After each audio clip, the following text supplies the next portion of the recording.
Right into it. Today we're taking a guided tour of a pretty complex and, well, sprawling worldview that's known as the Great Awakening Map.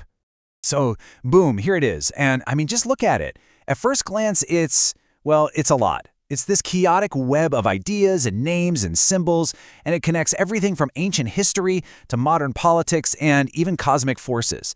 It's designed to be a complete picture of a certain reality. Yeah, trying to make sense of this from the outside can feel just impossible.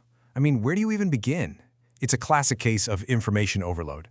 But luckily for us, there's a key. This iceberg diagram, it breaks down all those same concepts into these really organized levels. You've got the most visible ideas right at the top, and it goes all the way down to the deepest metaphysical beliefs at the bottom. So we're going to use this as our roadmap. Now, before we go any further, I just want to be super clear. Our mission here is simple. We're here to deconstruct this belief system. We are not here to argue for it or against it. We are simply following the structure that's provided to understand how all of these pieces are meant to fit together into one big story. So let's start where most people do, right at the very top of the iceberg. These are the concepts that you might actually hear pop up in mainstream conversations. This is level 1. You can really think of these as the front door. These are the terms and ideas you see discussed online all the time, and they're usually the first point of contact for someone just entering this whole ecosystem of beliefs.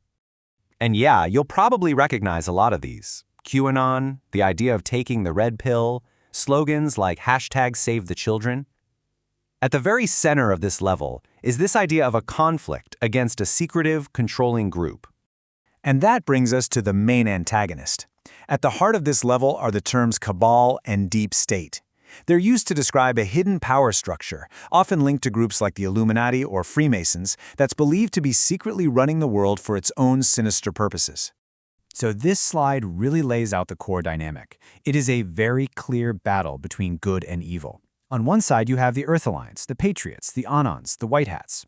On the other, you have the Cabal and its various factions. This kind of black and white duality is absolutely fundamental to the whole worldview. Okay, so we've established the earthly conflict. Now we're going to go just below the waterline, into a world of hidden technology and, yeah, off-world secrets. Welcome to Level 2. This is where the story expands dramatically. That purely political fight from Level 1, well, now it connects to a whole hidden history involving secret space programs, extraterrestrial contact, and advanced technologies that have been suppressed from the public. So here, the worldview starts introducing all these new elements, like the secret space program, different alien races like reptilians and Nordics, and the idea of zero-point free energy.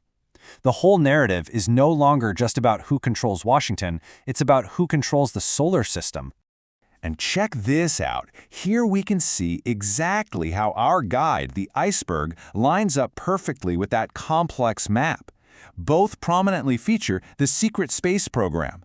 This just confirms that the iceberg isn't some separate idea. It's a structured interpretation of the map's tangled web. And here is where the levels really connect. The deep state from Level 1 gets totally recontextualized. In this view, they aren't just greedy humans anymore. No. They're seen as gatekeepers or collaborators for non-human forces, like reptilians, who've supposedly been influencing Earth for millennia. All right, we've covered the political and the cosmic.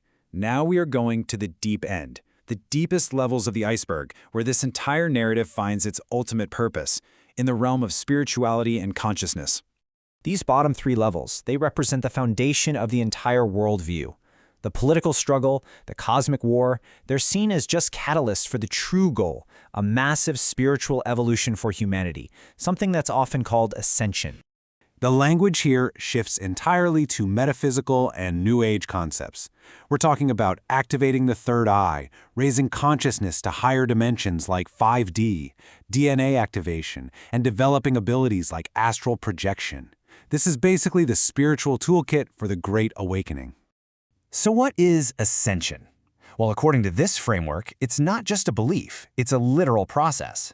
It's about individuals and the collective raising their spiritual vibration to shift from our current reality, which is seen as a low-vibration 3D existence, to a higher, more enlightened state, like a 5D Earth. And this slide lays out the full journey. It starts with awakening, to the conspiracies of Level 1. That prompts a quest to activate one's spiritual potential. This leads to a rise in vibration, and ultimately to ascension. And the final goal is to escape what the map calls samsara, the karmic cycle of death and rebirth. So, we've journeyed from the tip of the iceberg all the way down to its deepest foundations. Let's pull back now and just look at how these layers combine to create a single, all-encompassing story.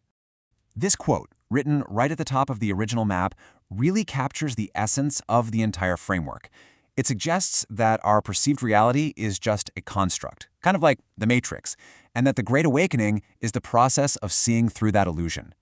So, we return to this map, but hopefully with new eyes. What once looked like total chaos can now be seen as a highly structured, if complex, system. Each and every node and connection is part of a grand narrative that tries to explain, well, everything. And that is the ultimate function of this map. It's a unified theory of everything. It weaves together the fight for political freedom, a secret war in the stars, and a personal journey of spiritual transcendence into one single, epic tale of humanity's destiny. And that leaves us with a final thought. I mean, regardless of what you believe about its contents, the very existence of a map like this is fascinating. What does a worldview that aims to leave no question answered reveal about our own deep-seated human desire for clarity, for meaning, and for a grand story in a complex and often confusing